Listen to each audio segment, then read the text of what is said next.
ज्या संगतीनेच विराग झाला, मनोदरीचा जळभास गेला.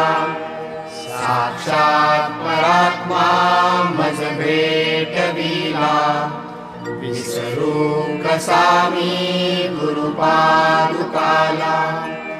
सद्योग पंथे घरियानी येले, अंगेची माते परब्रह्म केले.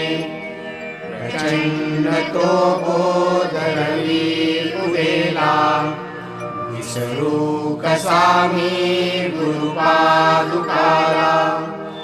चराचरी व्यापकता जयाची, अखंड भेटी मजला तयाची. परमपदी